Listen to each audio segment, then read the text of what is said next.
Bang, bang, bang, bro. Welcome to the podcast. This is the first episode. Today we're going to be talking about Chicago sports, besides baseball, because I'm not into that yet. I will be participating in that pretty soon. And Alabama football. I don't know if you see it on the wall, but yeah. Roll Tide and the Bears and the Bulls. I don't know the slogan for Blackhawks because I'm a casual in every sport, but all right, y'all. First off, we're gonna start off with the video of about we're gonna talk about the Bulls and see where we go from there. So yeah.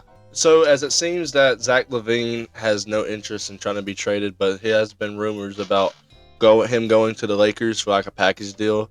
So that's kind of interesting. But he's more focused on like winning and staying with the Bulls. So he's just trying to figure out who he is right now as of this part of the season. But other than that, that's the news on Zach Levine. So it turns out that Ayo Dosunmu has injured his shoulder once again in the game versus the Cavaliers.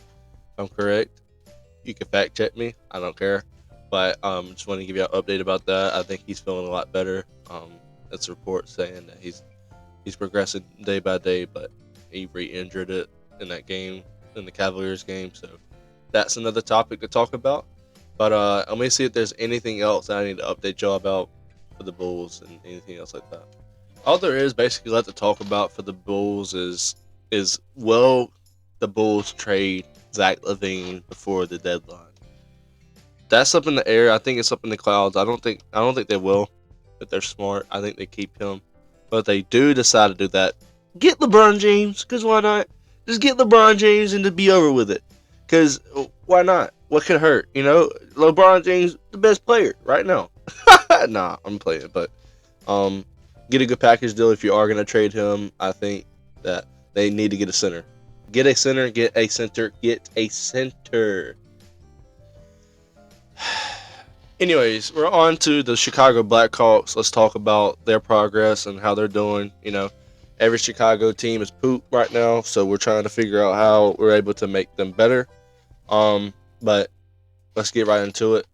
Uh, Jason Dickinson just signed a 2-year extension deal for eight. He signed a 2-year extension deal for 8.5 mil. So that's pretty good for the Blackhawks considering the cap space and everything they have to do with that. Connor Bedard, greatest rookie in the league. In personal opinion, not biased at all, but I love NHL because like it's just the fact of just hitting people. It's just so violent. But yeah, Chicago needs to do something. They need to have stars on their team and make sure it's doable.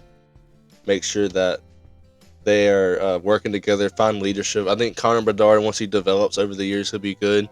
But considering the jaw fracture or the jaw injury that he just had, I think he'll be out. I think it said like 8 weeks he'll be out. So that's kind of delaying him.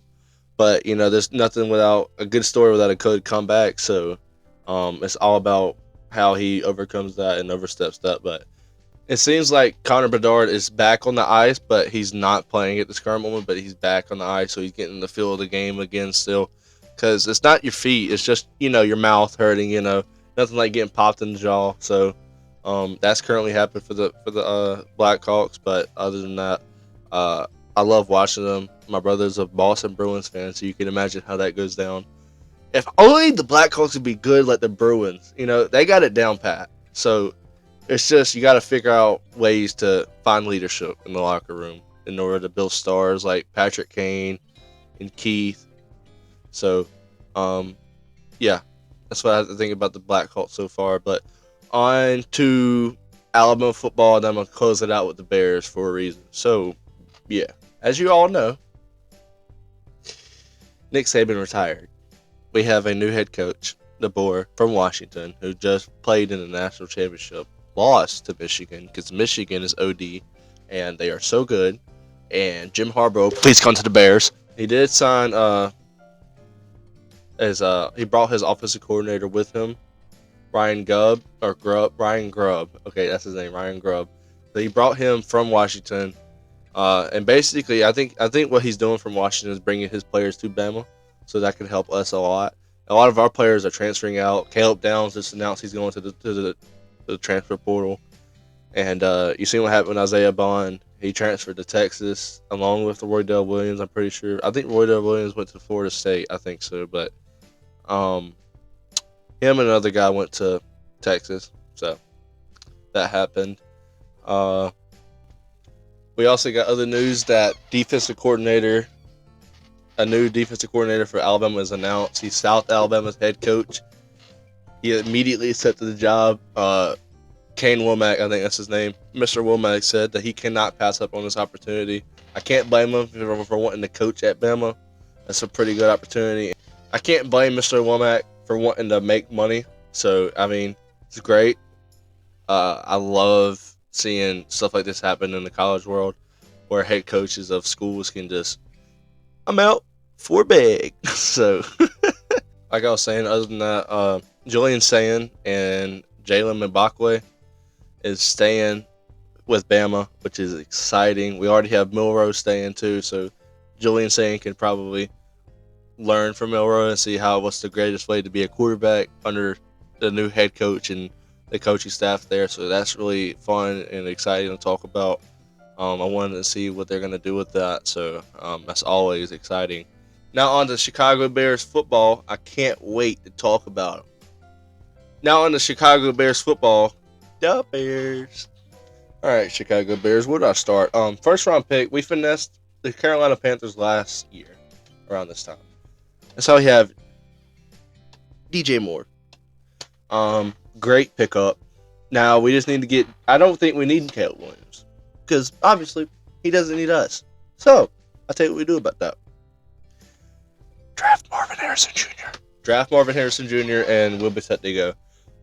If we do that and draft Brock Bowers, immaculate offense.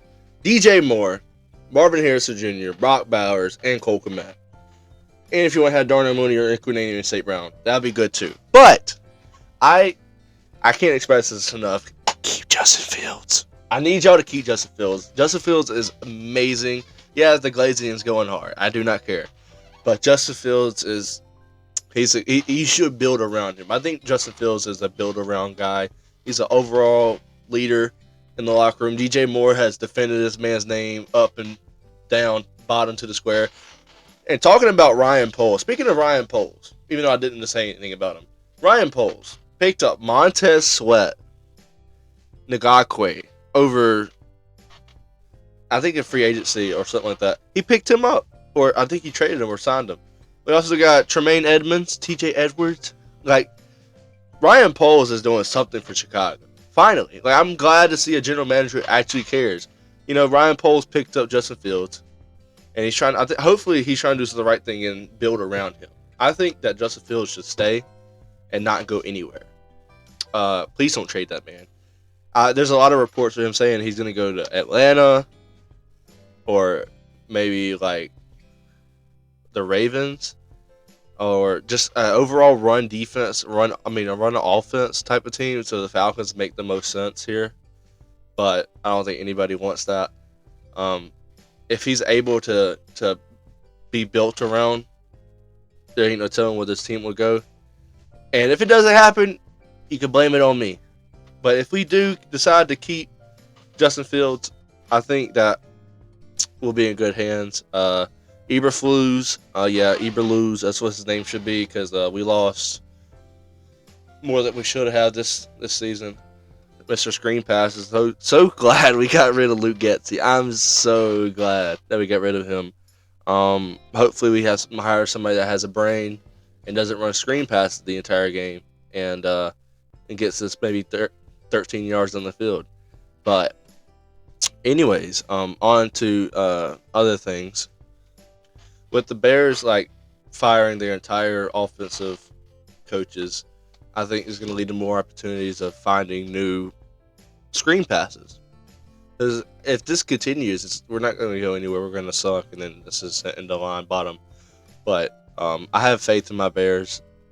I decided to be a Bears fan because I decided to go all Chicago since my uncle was a Chicago Bulls fan. So I just decided to have years of depression for no reason.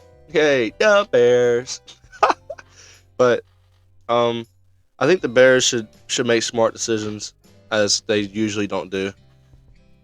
I think they're going to trade down and get Marvin Harrison, or maybe get a quarterback. I've seen mock drafts where they take Drake Mays and Delete Neighbors.